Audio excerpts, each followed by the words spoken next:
Another quilting project to get done. I have all my cutting. Now I just have to get it all pieced.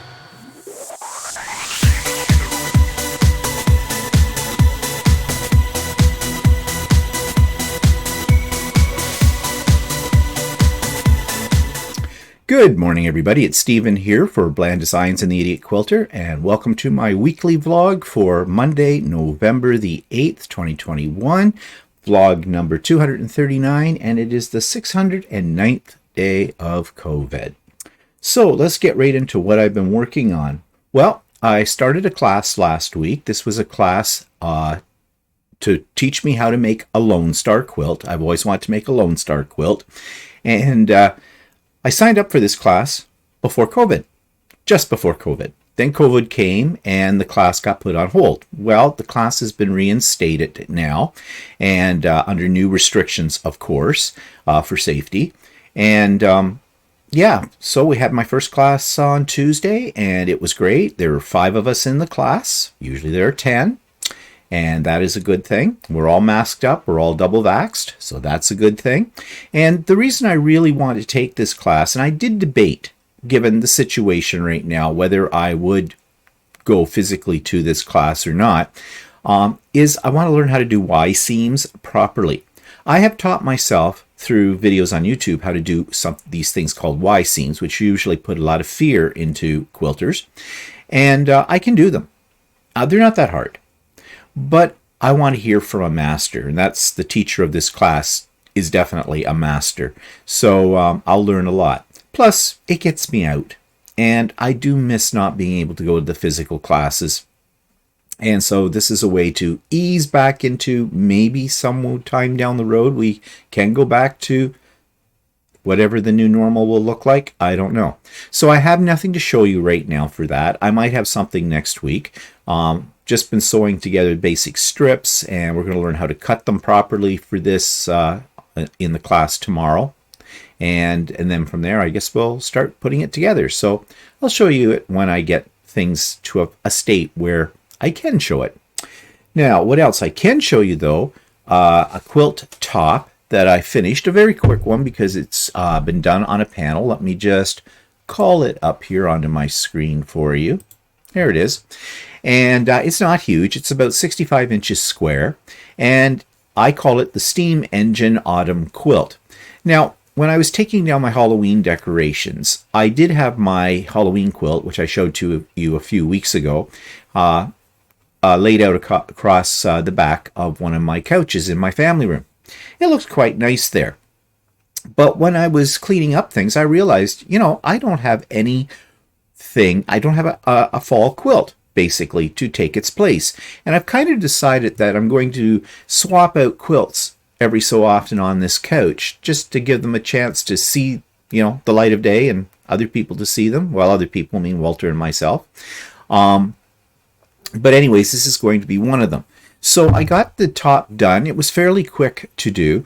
And the panel is actually those 4 squares that you see in the center of the quilt. Here, here, here, and here. And those are cut out of the panel. And then the fabric that's here was the fabric that was listed in the pattern. I did buy a specific pattern for this specific panel. And these are the fabrics that went along with it. So I think actually it's kind of a nice looking quilt. I had to be careful. There is some directional fabric, as you can see in these outlines of the engine, so I had to make sure I didn't get anything upside down, and I think I did a pretty good job of that. So now I've got to throw it on Lucy and long arm it, and that's a plan for later this week. This week is starting to shape up already as a very, very busy week, and you'll know some of the reasons why in a few minutes. So that's another thing that I had been working on, and I started a wall hanging, a Christmas wall hanging. It was an in the hoop project, meaning that I used my embroidery machine for it. Hated it. I hated the design. I hated the way it was stitching out. I had problems with it. I just scrapped it. I have a philosophy. You do not have to finish a project if you're really not enjoying it. This is a hobby. If your hobby is bringing you stress because hobbies are supposed to relieve stress, then it's time to reevaluate what you're doing. And that's what was happening with this. I was flogging a dead horse. My heart wasn't into this project, and obviously my hands were not either, because it was coming out terribly. So I scrapped it and started something new, which will also involve, it'll probably be a type of wall hanging, but I have another Christmas panel that I'd like to use. And, I've got a lot of my Christmas stuff is done. This is extra things. So this could be another gift when I get it done, or maybe some home decor. The thing I'm a little worried about, and you'll laugh at this, but you get all your Christmas decorations out. I get mine out on December the 1st usually, or it's close to thereabouts, and that's when I start to decorate. And I have everything organized in my crawl space. Now, this involves a lot of things since I started quilting that I have made. There are quilts, there are wall hangings, there are table runners. And rather than have those out with all my regular quilts where I keep those, I pack them all up into large plastic tote boxes, and they're in my crawl space. So I forget what I've got in there. I'll have to do an inventory. I thought I did one, though. I thought I last year. This getting old thing with your brain.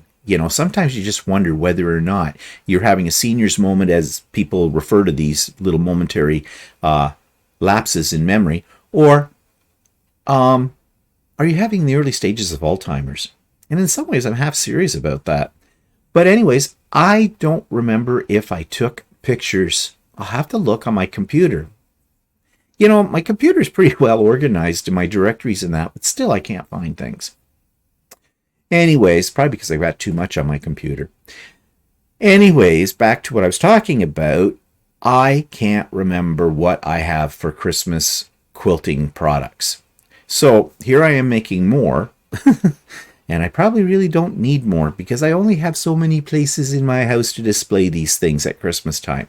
So anyways, yeah, first world problems, right?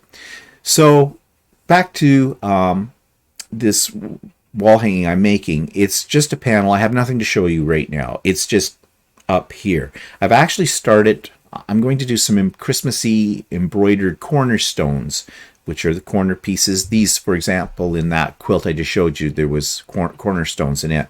So I'm embroidering these, and they're going to be worked into the quilt somehow. Again, this is a half-cocked idea, as my ideas usually are, because, I'm just thinking, my creative brain is kicking in. So anyways, it'll keep me off the streets working on this. So that's what I've been working on lately. So that takes us to the YouTube channel of the week. And this one's very different. It has nothing to do with quilting, sewing, crafting, art, that kind of thing. It has everything to do with living. And I don't know in this day and age, but a lot of people, when you get to my age, start talking about downsizing if they've lived in fairly large homes. We have not discussed that at all. In fact, we're pretty much going to try to stay in our own home for as long as we can. At least that's the plan now. Who knows what that plan will look like in 10 years' time? Who knows what that plan might look like tomorrow? But, you never know. Things change. But a lot of people are downsizing to smaller places, like maybe moving into a condo or a townhouse or a small bungalow or whatever. But some people are moving into what they call tiny houses. And this has become a major trend of late over the last few years. It's part of that whole minimalist movement that you hear about, where people are really getting rid of everything and just down to the bare essentials, which actually not a bad idea. I definitely see the benefit in that, especially after I cleaned out this room to make it into my sewing room. Yeah. But anyways, there is a YouTube channel, or YouTube channels, actually quite a few of them, that I want to share with you about this particular topic. If you've ever thought about downsizing your home, maybe this YouTube channel would be one to give you some great ideas. Thinking of moving into a trailer, or what they now call as tiny homes?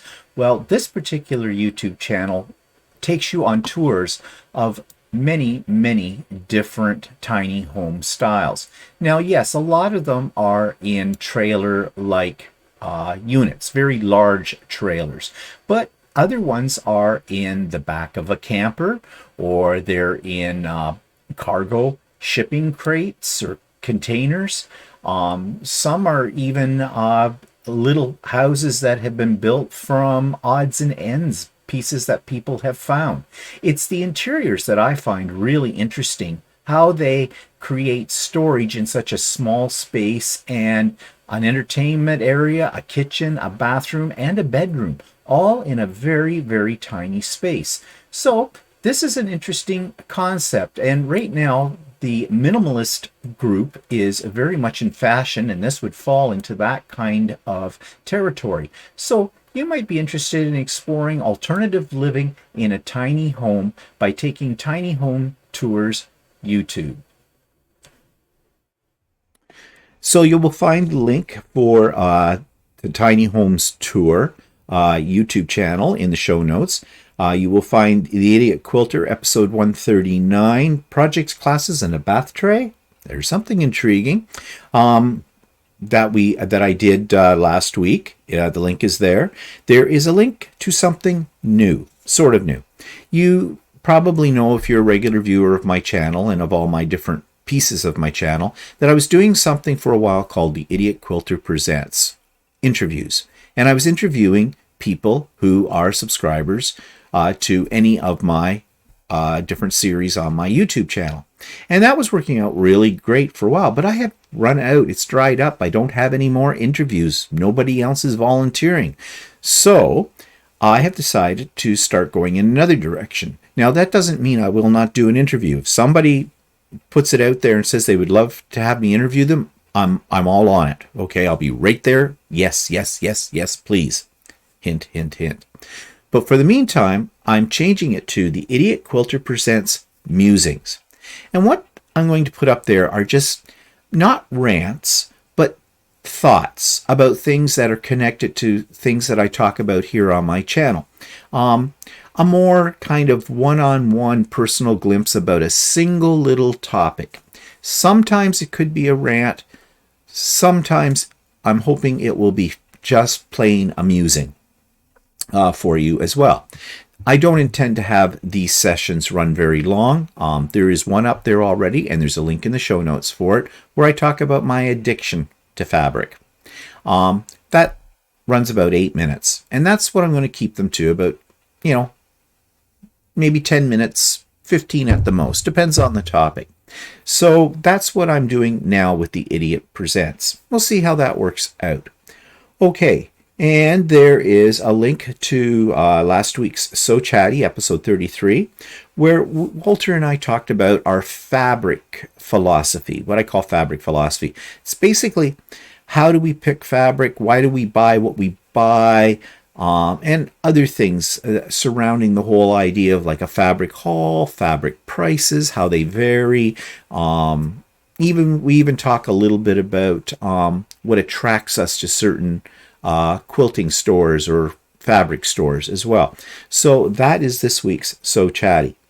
So that takes me to something else in a section I used to call What's Pissing Me Off. This is not pissing me off. If you were on Stephen and Walter Live yesterday, you already know about it. My mother, well, to put it in a nutshell, my mother passed away this week. This past Friday morning, I got a call at about 3 o'clock in the morning from the nursing home that she had peacefully gone in her sleep. The way to go, right? You know that my mother has been failing for quite a while. I have talked about my mother on these videos for a long, long time. It's going to be very strange not talking about her now. But she's in a better place. And, we did what we could do. Yes, I have mixed feelings about it. It's my mother. Okay. On the other hand, there's suddenly a great weight lifted off my shoulders. And I don't want that to sound cold or heartless, because that's not intended to be that way.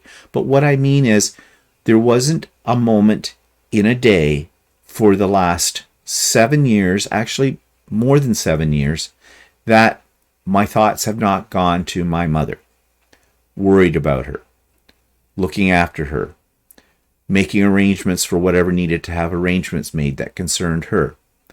In the last little while, I have been almost paranoid about, getting a phone call from the nursing home at any time of the day or night. And when I see the name of the nursing home come up on my phone, I shudder because I'm thinking, is this good news or bad news? And 9 times out of 10, it's not really good news, as you know, because I've discussed that with you before.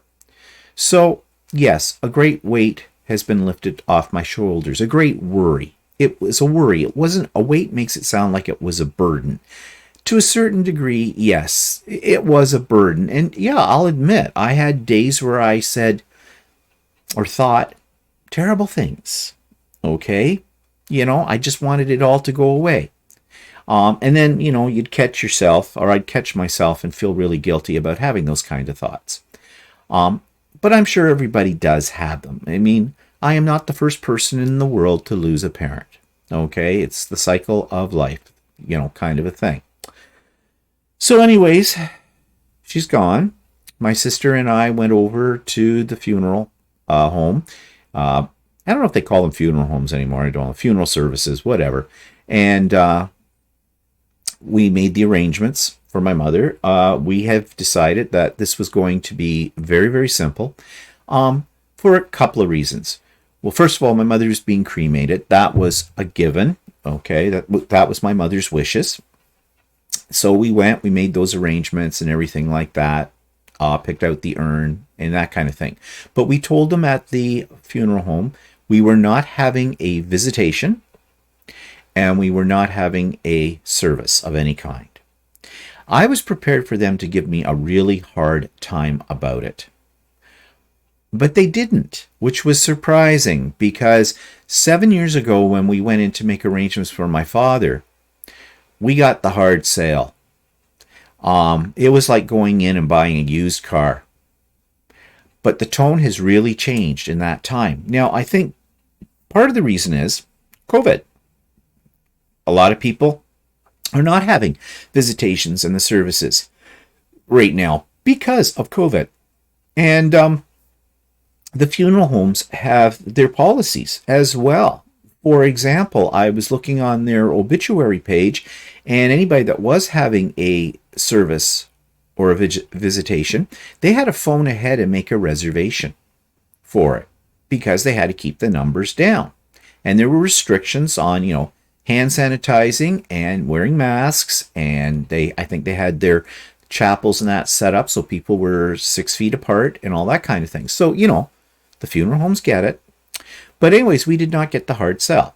Now, you might think, well, why, even though there's COVID, people may want to come and pay their respects.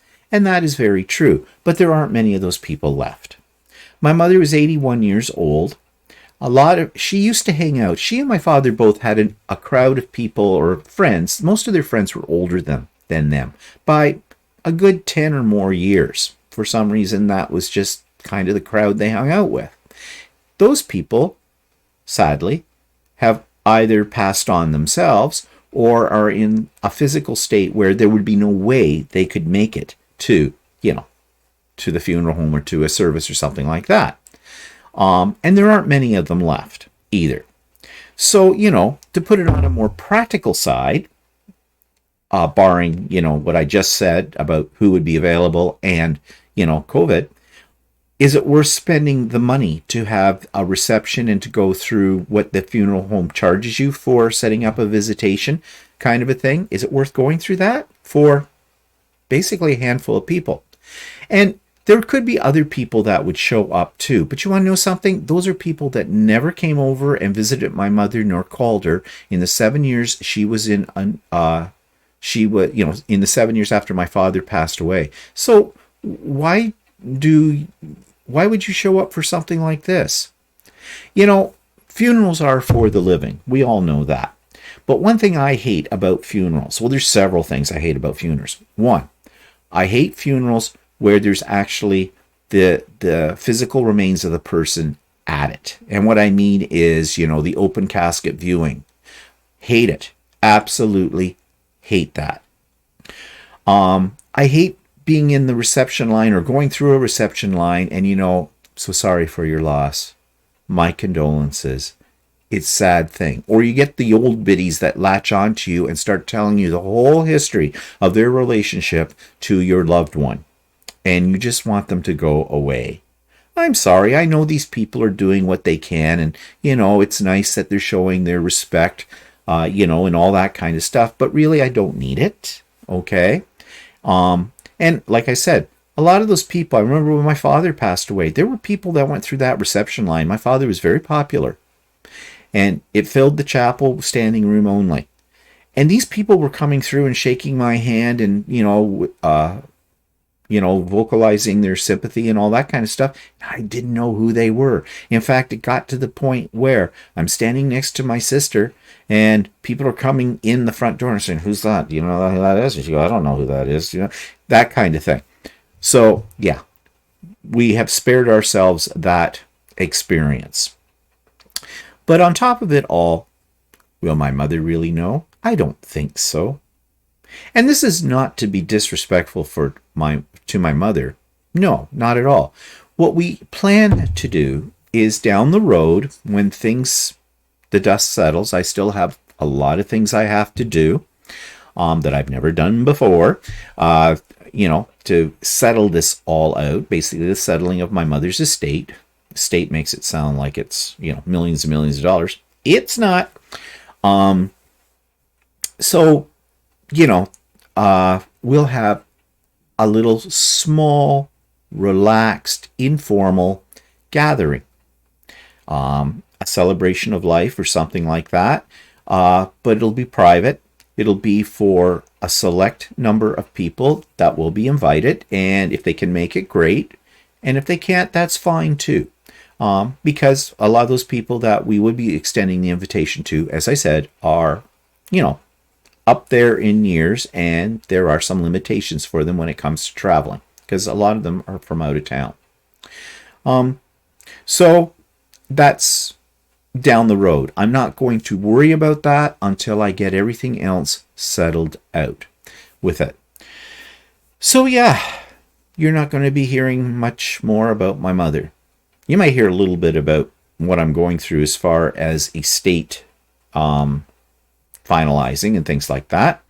But if I tell you about that, that's more or less for any of you that have not been through this yet, just what you might, prepare yourself for.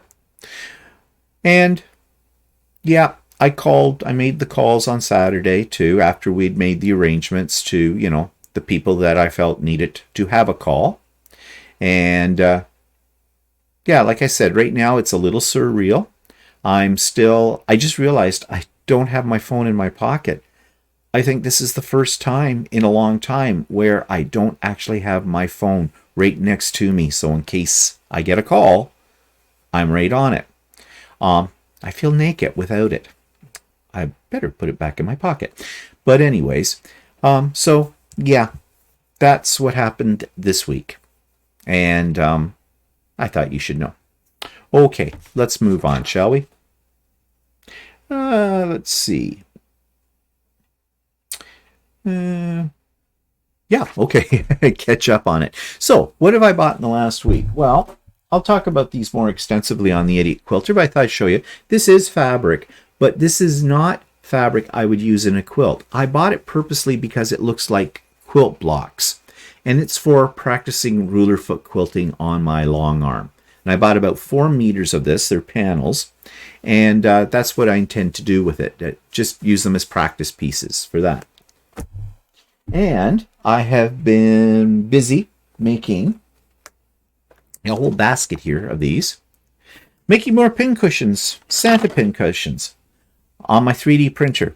Now, you've seen me make these before, but these, I decided, the ladies in the class that I'm taking doing the Lone Star, that class runs up to a couple of weeks before Christmas, before it finishes, and I thought on the last day of the class, I would give each one of these ladies one of these little pin cushions just for fun.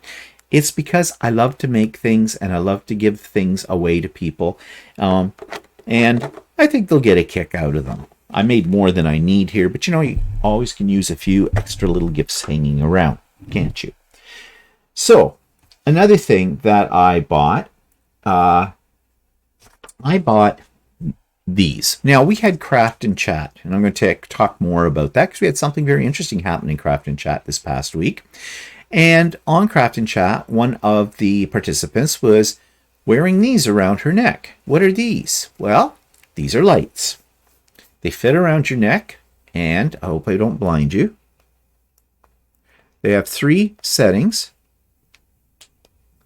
And, something I didn't show you is you push a button back here, and it changes the temperature, as they call it. So you have those 3 different ones there, and it goes back to bright. And I thought these were a dandy idea because you wear them, you can focus them. It's meant for close-up work. So you bend over and shine the light on it. Well, let me turn this off before I blind you. And they're rechargeable. They recharge from a USB. So they weren't expensive. I picked them up. I think they were $30 or something like that. And I thought it'd be great especially there are times when I'm doing embroidery or even working on my sewing machine when, I just don't have enough light. It's very fine work. So I thought those would come in handy for that. It's also good for other things too. Like, when I'm fixing my 3D printers, everything's black on black on machines. Like, duh. Have you ever thought about this when you have an appliance or something like that? If it's a black piece, then they have black screws and black holes and black washers, and you can't see any bloody thing on those. So I thought maybe those would be handy for something like that. So are they any good? Well, my first impression was I wasn't impressed with the brightness. Like, I need a lot of light. And I was a little disappointed in that. They're fairly well made, though, and everything like that. But I decided on Amazon to write a review. Also, it said in the description there were 6 brightness settings. Yeah, that's a bit of a misleading statement. There are only 3, but they count 3 in each light. So that's how they get 6 out of that. Yeah. So I wrote my review and said, okay, I was a little disappointed in the brightness of them and a couple other things and about those 6 brightness settings and that kind of thing. I did get an answer back from the seller. They had sort of, and I think other people have complained because they had a FAQ sheet about, improving your experience with these. And the very first one was, and this is kind of stupid, should have checked for this, that there's a little plastic film over the end of these little lights that you should remove. It was to protect them from getting scratched. Many things that have, a clear acrylic piece on them have that kind of thing. Didn't even think of that. So I peeled those off, and yes, it made a slight difference. It wasn't a major difference. It was a difference, but not a major difference. So would I recommend these? I'm not sure. As I said, they're well made, and they're very, very adjustable. You bend them whichever way you want. Wear them on your head like antlers. I don't know. Horns. Hello, Loki. I don't know if you'll get that reference or not. Oops, blind you but the light. Oh, now I gotta. Okay. There we go. Okay. So, yeah, they're not uncomfortable to wear around your neck. They're a little strange, but they'll stay on. So I'm sure I will find a use for them. But, that's what you get when you can't try something out to see what it's like. But anyways, not a waste of money. Well, they weren't that expensive, as I said, so I'm going to keep them. Okay, so what else do I want to show you? Oh, yes. Oh, by the way, if you want to know what those are called, on Amazon, just do a search for something called, and I'm not sure how you say it. It looks like Glowcent. Glowcusent.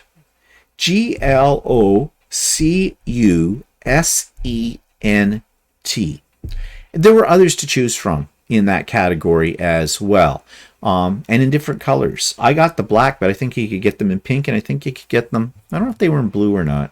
If they'd been in blue, I probably would have bought them, but because you know how I love blue. But anyways, So that's what they're called. Now, the other thing I bought, okay, you're going to wonder why I bought this.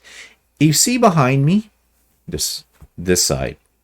Okay, see that little purple figure that's spinning around just below my ear? Okay, it's got the creepy doll from Squid Games on it. Well, it's a little revolving display platform. It's about 4 inches in diameter. It runs from solar power, but it'll work with artificial light, and there's a backup battery you put in. It takes 1 AA. I bought 3 of these. Why did I buy 3 of them? Because last year at Christmas, I had some decorations that I thought would look really cool on something that did this, that went around. But the things I was looking at, many of them were powered by electricity. You had to plug them in, and that was no good for me because I was going to put them in spots where really you'd have to run an extension cord, and that would look stupid. And anything that ran on batteries was really cheap or really expensive for it. This came from Lee Valley. You've heard me mention Lee Valley before. And it was only about $9. So I bought 3 of them. And I'm actually kind of thinking of buying maybe another couple as well. But I'm testing them out right now. I have another one upstairs that sits on my coffee table in my family room with one of my fall embroidered pumpkins on it. And it's been rotating now for, well, when did these come? About a week ago? Less than a week ago, because I didn't have them when I did my last vlog. So it's just under a week.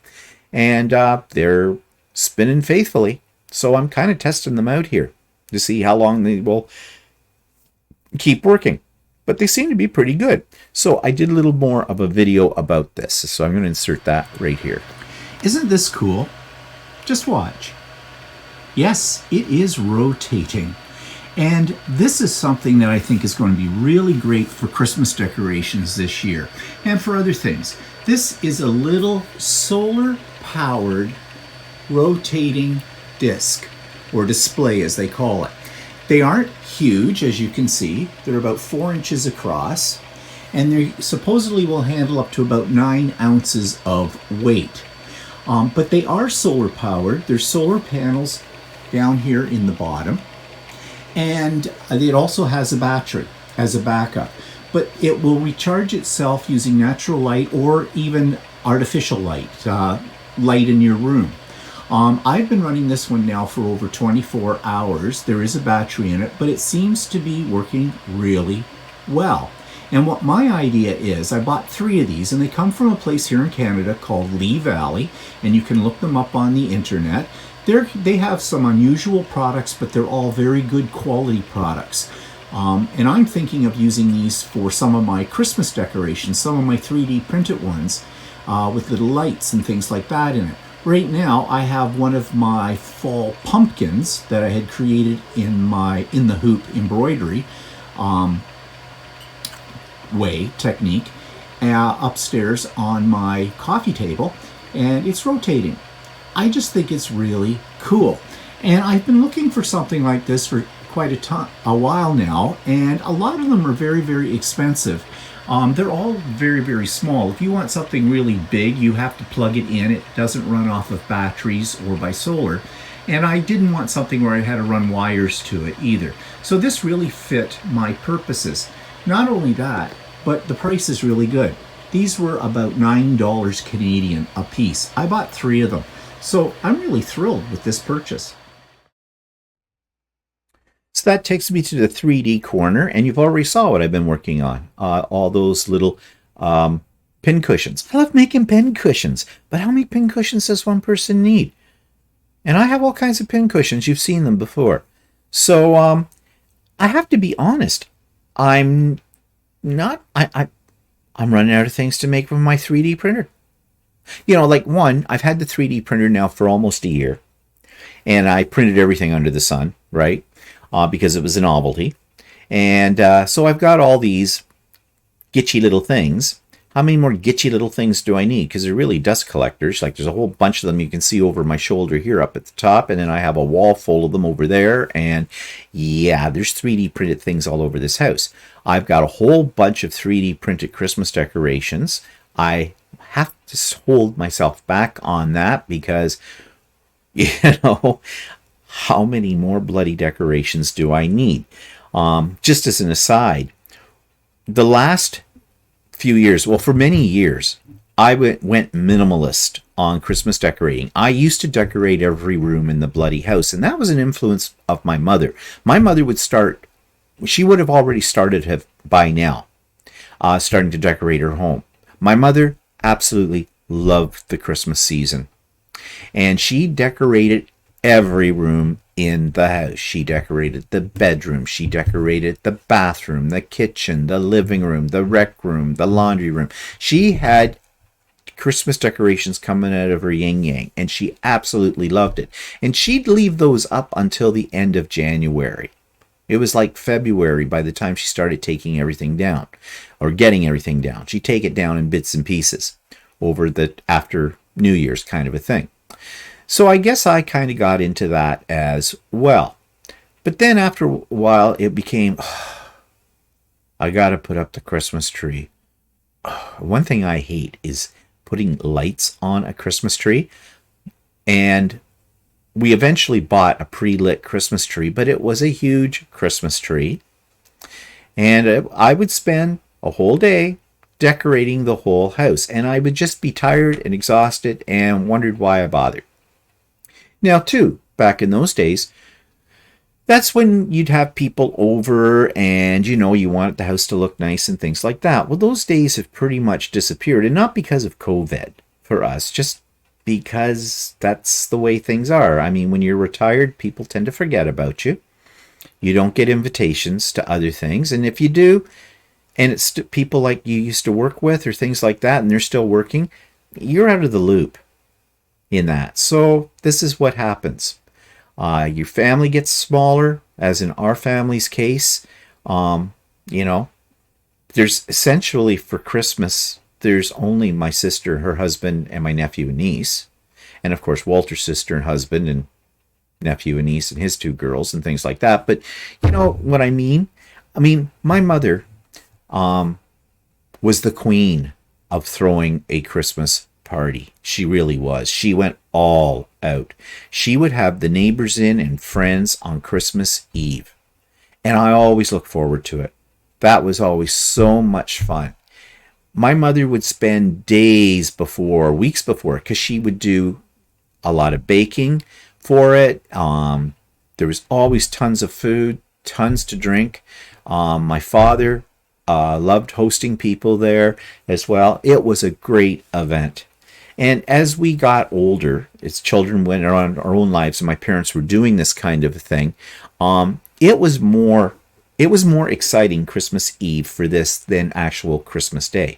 But Christmas Day was fun too, especially when the kids and my brother and his wife and family lived here in Ontario, in our area, before they went to BC. And the kids were all small and little. And, it was a lot of fun because, Christmas really is, they say, for kids. And it is. But those days are done. They're gone. And it's sad. So I stopped decorating. I don't know how I got on this topic, but I did. I stopped really decorating. I got rid of the big tree, went to a little tiny 2-footer, 3-footer tree.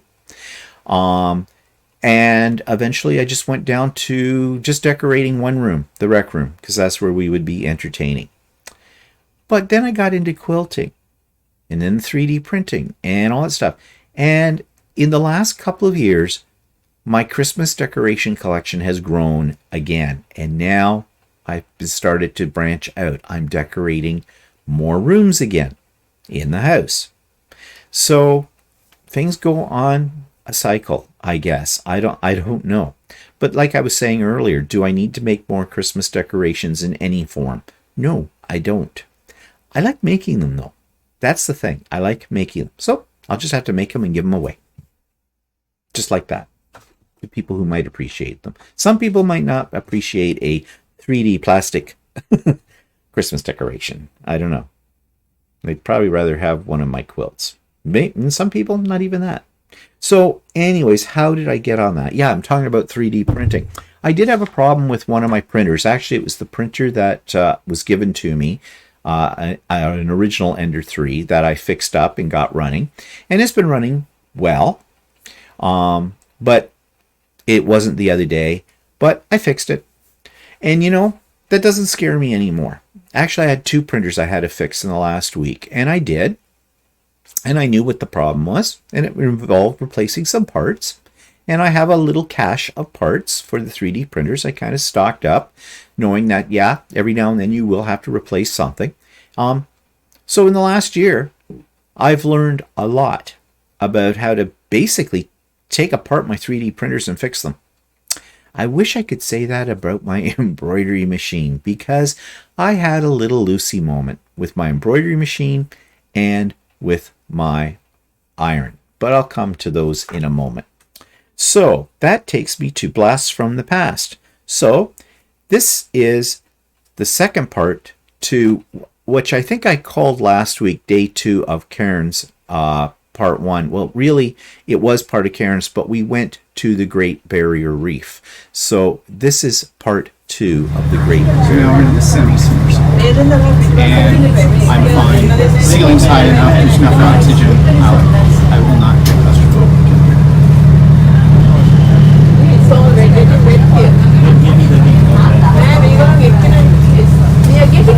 I'll close it in a second. Just give me 2 minutes.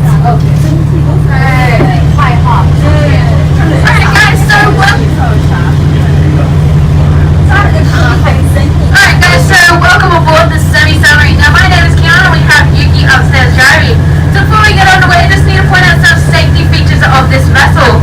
As you may have noticed, there's actually a ladder at the front and the back. Now that is just in case of an emergency. Now if we were to be in an emergency, make your way up the ladders, all the middle stairs, and we'll be upstairs taking out life jackets. Now life jackets are located at the top of the semi-sub at the very back in a big yellow chart that says life jackets. Now if you are feeling seasick, please make your way upstairs to the wheel hub and feel better to get some fresh air. Otherwise there are some white seasick bags on your left hand side at the very top. Now please use these guys because I really don't feel like cleaning up any toilet today.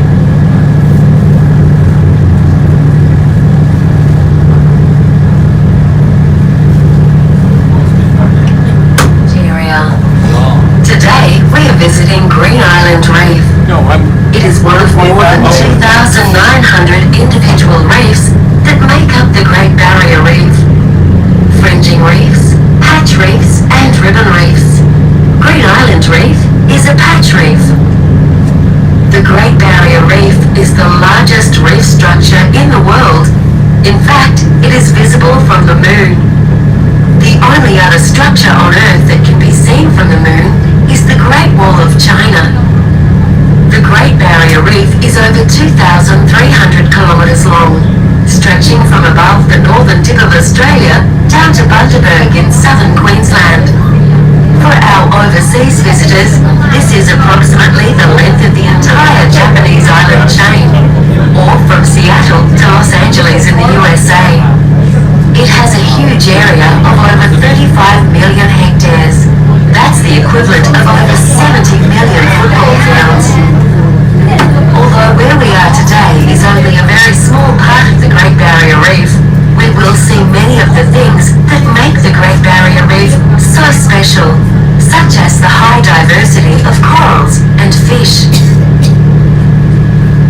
You might think that some of the things that you are looking at underwater are rocks, but they are not. They are hard corals. Hard corals form the basis of the reef. There are over 300 different types of hard corals. Their scientific names are very difficult to say, so we generally refer to them by what they look like.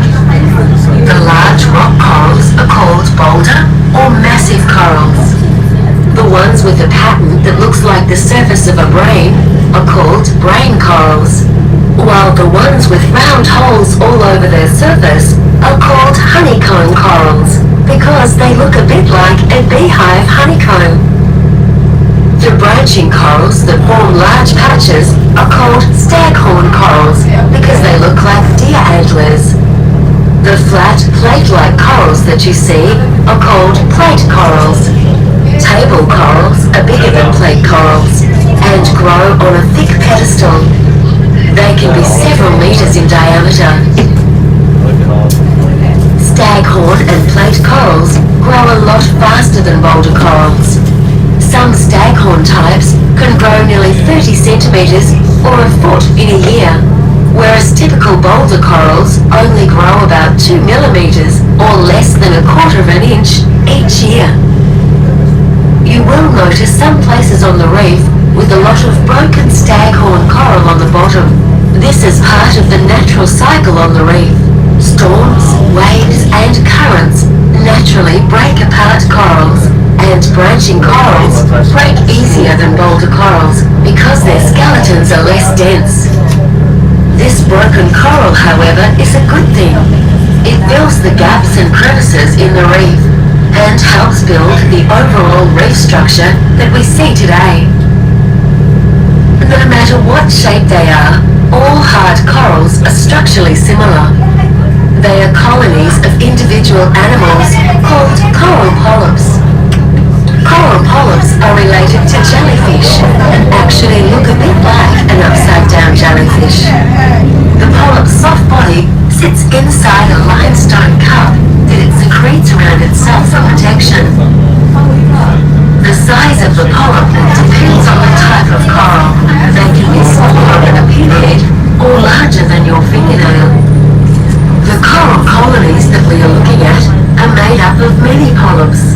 Some large colonies are estimated to have over 1 million individual coral polyps. Hard corals play several very important roles on the reef. Firstly, they create the overall reef structure of the Great Barrier Reef. The Great Barrier Reef, in turn, is an important erosion barrier for the Queensland coast. It breaks up the force of oceanic waves and currents. Secondly, when corals die, they leave behind their limestone skeleton, which over time breaks down to form the beautiful white sand that you see here on the reef. In fact, broken pieces of coral, shells, and other marine life formed Green Island. Hard corals are not the only types of coral on the reef. There are also 150 different types of soft corals. Soft corals, as their name implies, do not have hard external skeletons like hard corals. Instead, they have thousands of tiny sharp pieces of limestone inside their soft tissue. These are called spicules. These spicules provide support to the soft tissue as well as fend off predators. Imagine trying to eat a soft coral would be like eating a spoonful of jelly with toothpicks in it. Soft corals also have very strong toxins or poisons in their tissue. The most commonly seen soft corals in this part of the reef are the elephantia and spaghetti soft corals. Their names describe how they look. Elephantia soft corals are large, drab olive green. Spaghetti corals look like clusters of thick noodles waving in the current. Corals that are alive and healthy are usually beige or brown. It is rare to see corals that are bright blue or purple.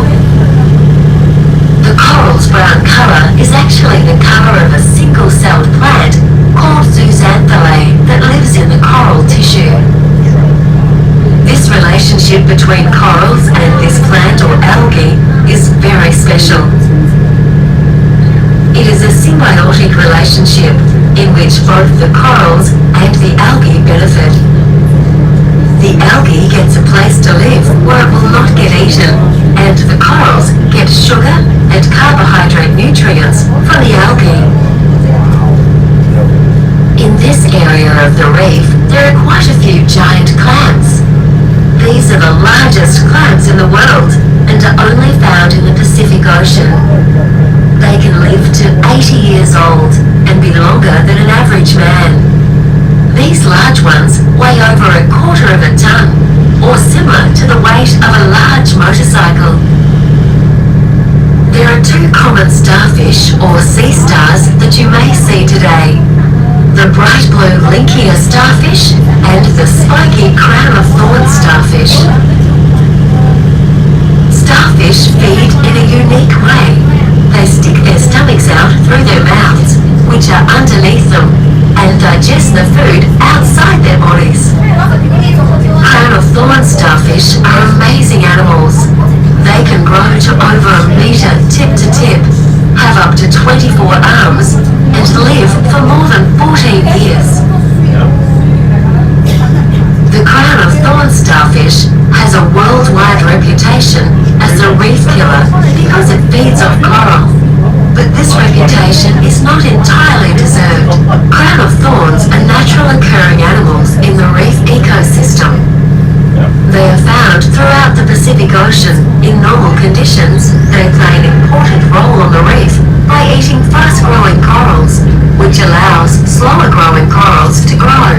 But during some years, populations of crown of thorn starfish explode, and they end up eating all the corals in the entire reef area.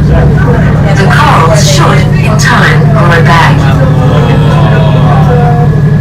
In the late 1990s, Green Island suffered a huge crown of thorn starfish outbreak. There were an estimated 2 billion starfish around this reef. As a result, much of the coral was eaten. What you can see today is how the reef is recovering from the effect of that event. Keep a close lookout. You may see a green turtle. There are several resident ones here at Green Island. They like it here because of the seagrass beds around the island. Seagrass is very special. It is nearly identical to the grass in your backyard, but has evolved to life underwater. The seagrass beds around Green Island help hold the sand together, especially in storms. Without them, there would be a lot more erosion around the island. We are now going to an area to feed some fish. This is a great opportunity for you to take some pictures because there will be a lot of fish activity. Our fish feeding is done under strict guidelines. We must abide by these guidelines as part of our Great Barrier Reef Marine Park permit conditions, and we use special fish feeding pilots that have been approved by marine parks. Your driver will now point out and identify some of the fish living here at Green Island and answer any questions you may have.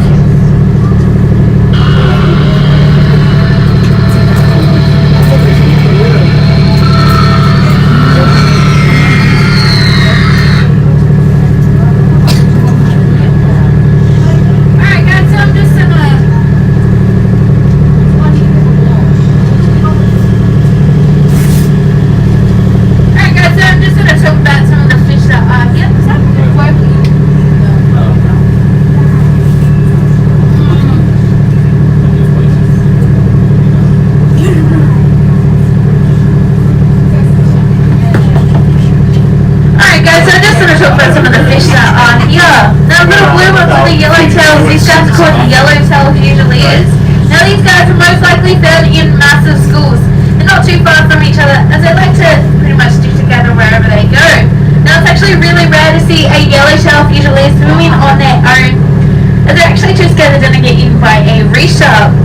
Now they actually have another name as well called the banana fish, and you can probably assume why. It's actually because their tails actually look like a banana underneath the water.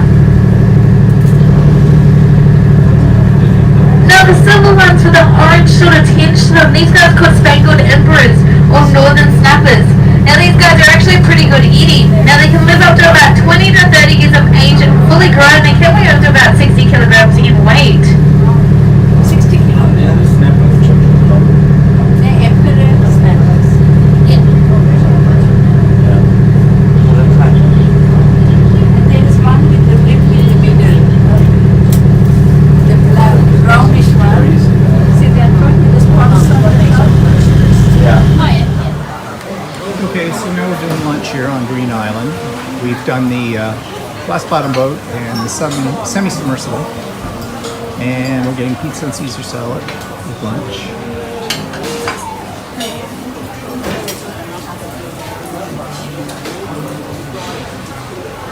With a side of Asian. I'm sorry, I don't have anything for you. It's not a good idea to feed them in. This is some for me, some for you.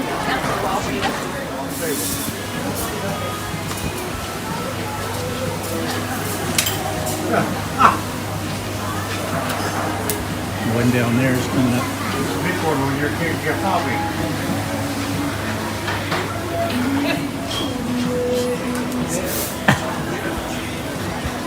He wants that pizza. Oh, here comes his friend.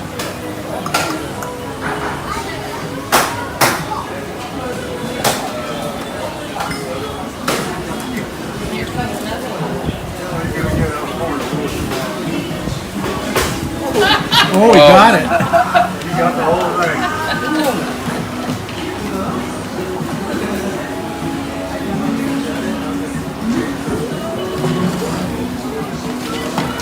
Oh, that one just took off. Where'd he go? Oh, he's got right here.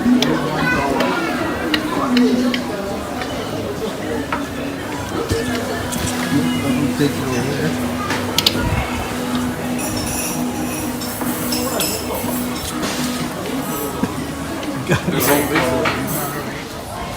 So this is all Green Island, where we've been all day.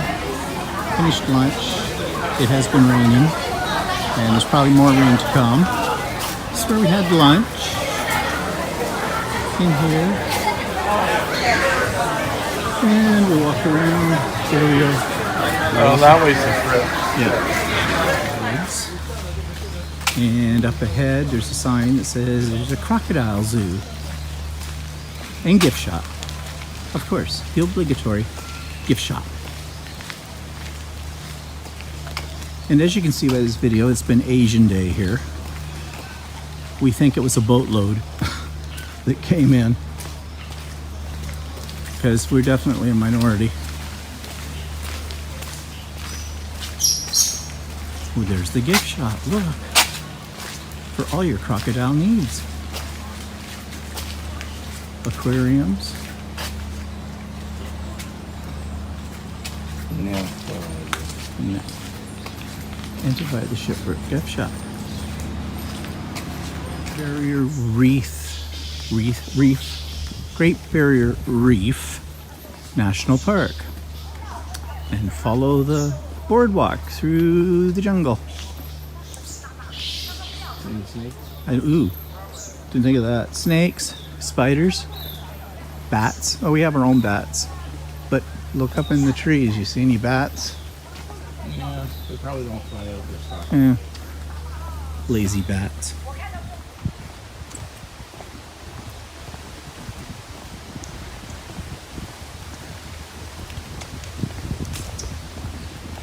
It's a little walk in the woods.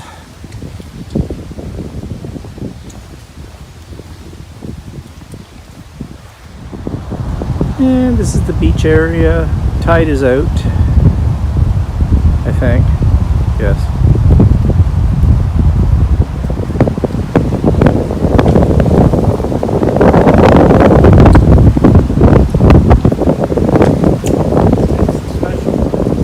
It's a special place. A special place. Look out.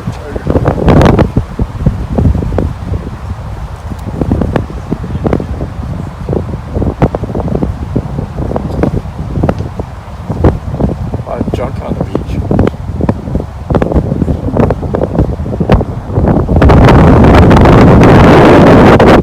Tide's out here too. And I do need to just qualify that piece of video you saw. We actually physically did not go right out to the barrier reef. Well, we were at the barrier reef, but you saw we were in a glass bottom boat in one of them and in a little small submarine kind of thing as well. But we didn't do any scuba diving in amongst the reef at all, because water and I do not mix well, which is kind of ironic because I'm a Cancerian and that's a water sign, if you believe in that kind of thing. Yeah, so we did not do any scuba diving or snorkeling. I like air too much. I really do. I've grown accustomed to breathing. Okay. Anyways, so what's events in the past week? Well, already talked about one you know about. We won't go on with that. Craft and Chat, though. We had Craft and Chat on Wednesday. And that was great. And it always is fun. But had a first. somebody came into the waiting room. Like, I have it set up with a waiting room for those of you that know how to use Zoom. And I mean, if you don't know how to use Zoom, where you been?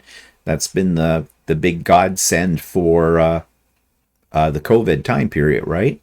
I put people in a waiting room and then admit them. I do that as a safeguard so I don't get somebody in there that I don't know. And to date, that's worked very well. To date. So somebody came on and it just said iPad guest. Now, I don't like that when people come on and it's got the wrong name or it's got something like that. And the reason it does is because some people don't know how to change their name, to rename themselves. But not a biggie. Usually when they come on and I see them, I know who they are. And I just go in because as the host, I can change their name. So I do. So everybody knows you're not calling somebody iPad guest. You're calling them, Gladys or something, whatever their name is. So fine. So this one came in and said iPad guest. I admitted this person, but they didn't have the camera on and they didn't have their mic on. Those are two red flags in something like this, because in Craft and Chat, it is pretty much compulsory that you have to have your video on. That's just for security reasons, to make sure we don't have a someone who shouldn't be there. Okay? And nobody seems to have a problem with that. But this person wasn't firing up their video. So I said, if you don't turn on your microphone and if you don't put on your video, I don't know who this is. If you don't identify yourself, I will have to block you, kick you out. Well, then this person kicked themselves out. But then they came back on. Now, this was my mistake. When they came back on, they came with a name, but the name was written in Cyrillic, okay? In Russian, basically. Well, Cyrillic language is not just Russian, but you know what I mean. And then I let them in. I don't know why I did. It was a reflex motion. I just let them in.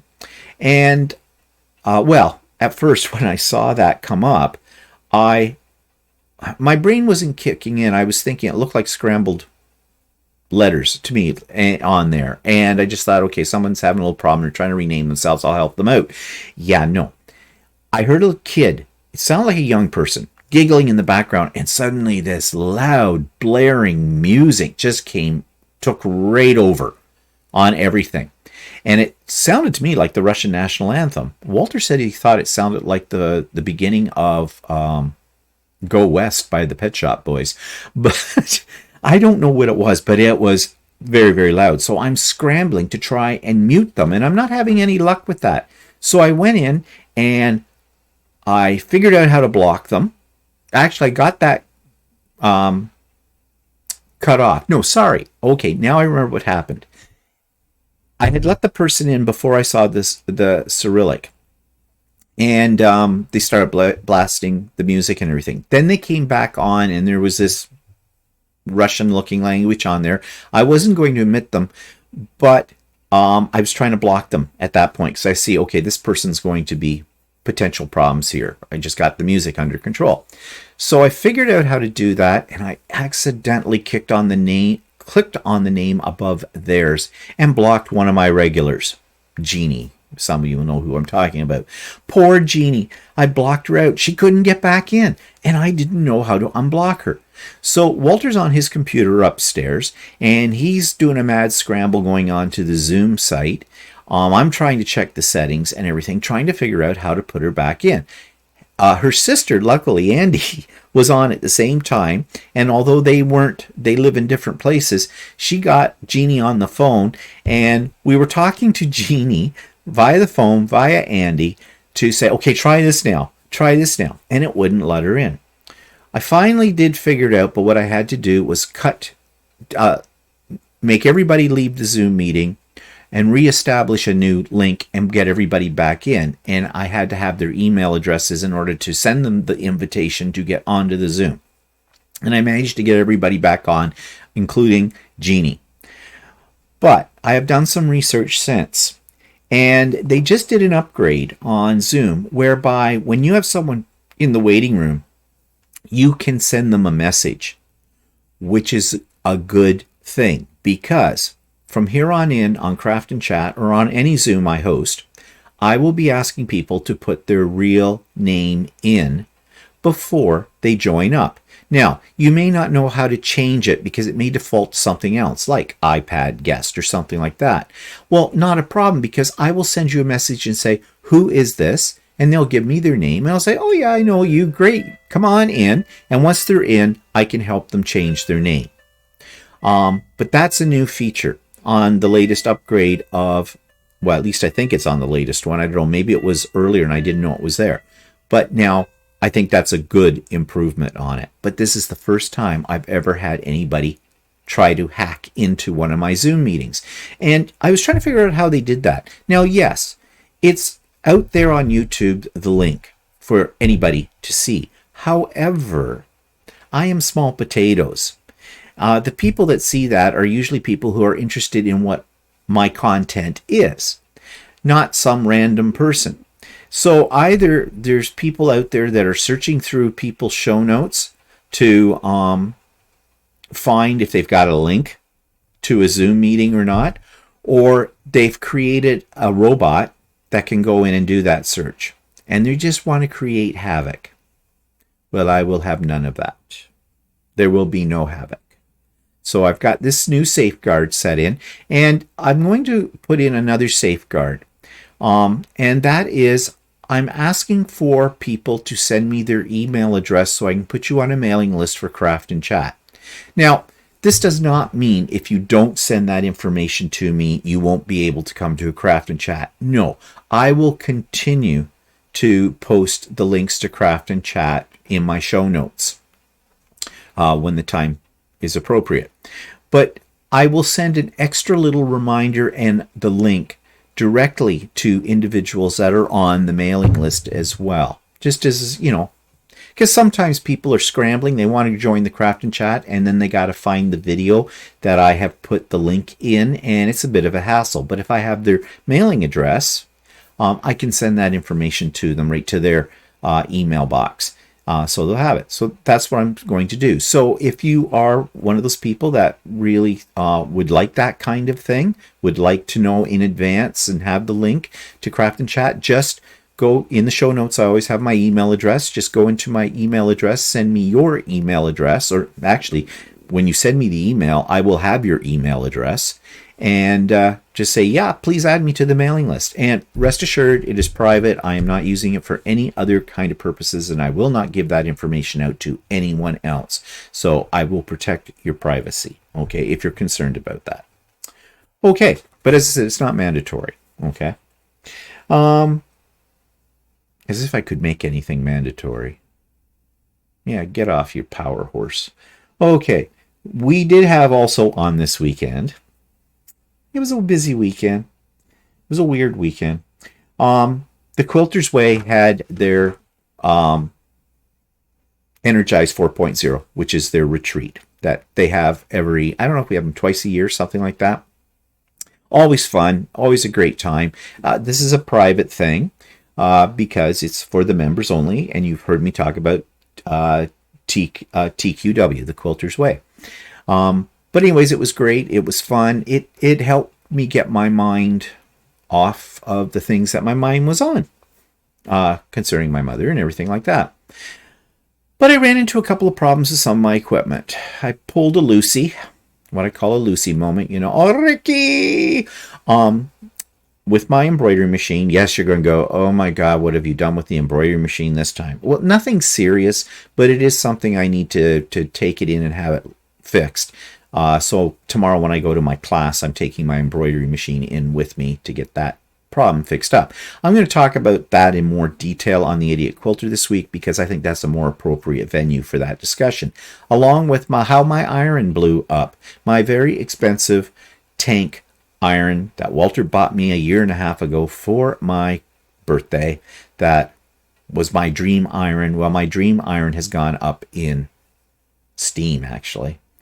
So I'm back to using my old Alicio, and I'm going to talk a lot more about this on the Idiot Quilter, but needless to say, I think from here on in, I'm just going to buy cheapo $30 irons from Walmart or whatever, and like when they go, hey, they're disposable, buy a new one. Not spend like $300 and some odd on an iron. But like I said, if you want to hear more about those two issues, I'm going to talk about those a little bit more extensively in the Idiot Quilter later this week. Okay, and I've already talked about that the Idiot Quilter presents Musings. And there is a link for that, I believe. There should be a link. There is not. I'm just looking at my notes, but there will be a link to that in the show notes. So what's coming up? Well, I have phone calls to make. I have an aftercare meeting, they call it, at the funeral parlor on Wednesday afternoon. Basically, that's where I think they will give me all the death certificates for my mother and the urn. Means I have to phone the place that's in our hometown, kind of a thing. That's about an hour and a half east of me, and make arrangements for putting my mother's remains into the family plot that's there. I'm kind of dreading that phone call because 7 years ago when I had to deal with these people, it's a private cemetery and it's run by a board of volunteers. And my great-grandfather had bought this family plot, 100 years ago, pretty much 100 years ago. And, maybe 80. But either way, a long time ago. And there's, my whole family, my father's side of the family are there, kind of a deal. And so there's one spot left for my mother.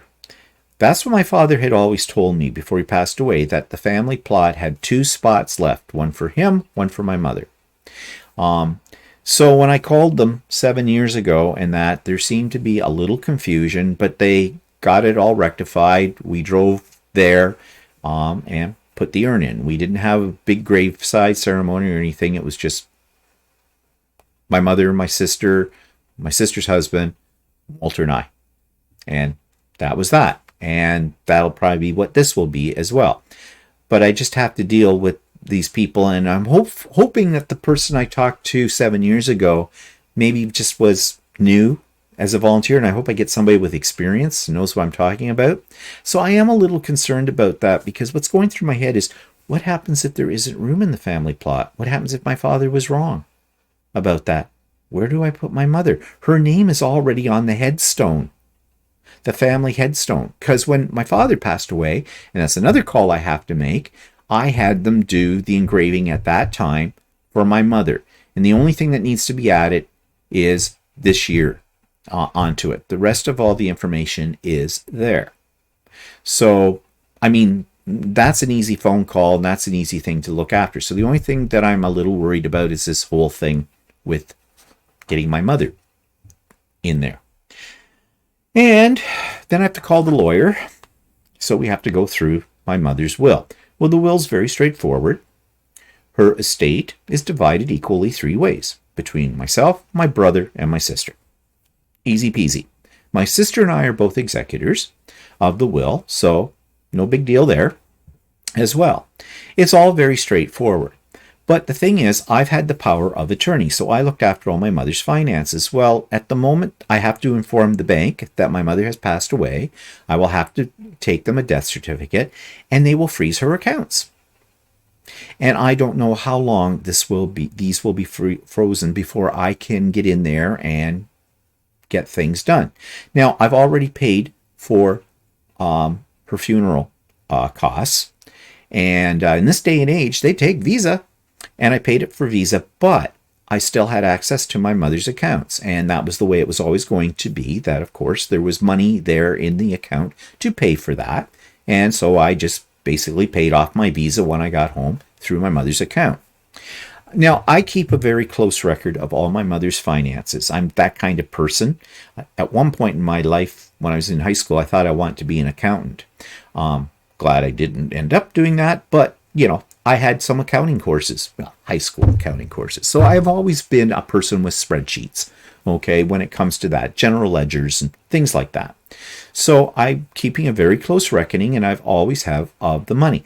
Not that I think there'll be any problem, and I have told my sister about everything that has to do with my mother's finances right from day one. She's in the loop. She knows. She's not concerned about it. I'm certainly not going to rip off my brother and my sister in any form. First of all, that's not in my nature to do something like that. But you hear horror stories, right? And you never know. When you're starting to work out things that involve money after someone's passed away, sometimes there are those that rear their ugly head, and who you never expect to have a problem with about it, you have a problem with it. So it's best to have everything documented, I think. So anyways, but I'm not anticipating that there's going to be any problem whatsoever. It's just a time thing. We have to do her final income tax. There's probate, all that kind of stuff, which the lawyer will explain to me. This is something I've never had to do before. I mean, when my father passed away, he had a will, but it was really straightforward. Yeah, it just said everything goes to my mother, and it did. It was really easy. This one's a little bit more complex, so we'll deal with that. I need to find out about my mother's stuff in the nursing home. I sent them an email on Friday to the administrator saying, okay, what's the procedure here for picking up what my mother's stuff is, and that kind of thing. I did get a partial answer back on a couple of the things that I needed to know, but the two main things I needed to know, which were how are we going about this? Because they have a scabies outbreak there, so it's quarantined. And so are they going to box everything up? And then I wanted to donate her TV set to them if they'd wanted that, because I don't need another TV set. And also, and I know they won't take it, but I'll try anyways, I want to donate her wheelchair to them as well. But we had this problem with trying to get rid of Walter's mother's wheelchair when she passed away. You couldn't donate it to anybody. Nobody would take them at all. I don't know why, but they won't. And luckily, that was a really expensive wheelchair. It was a $10,000 wheelchair that Walter's mother had, because it was a reclining one, and because she had a permanently broken leg, it had an extra attachment to it to support her leg and things like that. And we didn't really want to put it in landfill. So we put it on Kijiji and said free. We didn't want any money for it. It didn't cost us any money at the time because, well, it cost Walter a little bit of money, but the government subsidized about 75% of the cost of the chair. And Walter's mother had money as well. She wasn't a rich lady, but she was comfortable, and so there was money there to pay for it. So it cost us nothing, really. And what were we going to do with it? Luckily, somebody reached out to us. They had an adult child or something that, I don't know if they had muscular dystrophy or something like that, but this chair was ideal for them, and they could not afford to buy the chair they needed. I guess even with the government subsidy and the whole stuff. And we said, by all means, it is yours. They came out here. They were tickled pink to get it. They were profusely thankful to the point of embarrassment almost. And we were just happy, as we said to them, we were just happy that that chair was not going to landfill, that somebody who needed it got it and it was working for them. So maybe we can do the same with this. I don't know.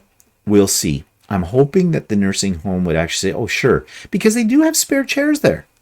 I don't know where they came from. I mean, they had my mother in a reclining chair. They were trying that out with her there for a while, as I told you before. And so, and that was a loaner. They had it there. So we'll see. We'll deal with it. We'll deal with it as it comes up. The one thing I want to make sure, though, is, I mean, her clothes, those are going to be with the scabies thing, and even though they've been washed and everything, we're going to have those all packed into a plastic bag, and we're going to leave it in our garage for a couple of days and everything like that, out in the cold, kind of. And also because there were bed bugs, not in my mother's room. It was only one room. It was isolated. But you don't want to take those. You don't want to bring those into your house. It's like when you go traveling as well. They recommend that you take your suitcase and everything and leave them someplace outside of your house, like in your garage or something, for a few days, and then, wash everything in really hot water and the whole bit. Well, with my mother's clothes, nobody would want them. They're nursing home style and the whole bit. So I did suggest in that email to the nursing home, if they wanted to just take all of her clothes and just destroy them, that would be fine by us. They probably won't do it. They'll probably have it all wrapped up in a plastic bag, and we'll get the big bag like Santa's sack over our shoulder, and out we go with that. And there's nothing else in there with the exception like the TV and the wheelchair. Oh, there are some books. Those will donate to Value Village. My mother stopped reading many years ago. I was getting her lots of stuff that she liked, but she wasn't reading it. And that's about it that we have to clean out of there. It's not a biggie on that. The one thing, though, I want to make sure of is the quilt. The quilt was made by my grandmother. I want to make sure that quilt doesn't go missing, because one quilt did go missing there. Never did find that one. So I really want that quilt. That is the most important thing to me out of that, because it was made by my grandmother. It's vintage and it's beautiful. Okay, so that's what we got planned this week coming up. Nothing else, I guess.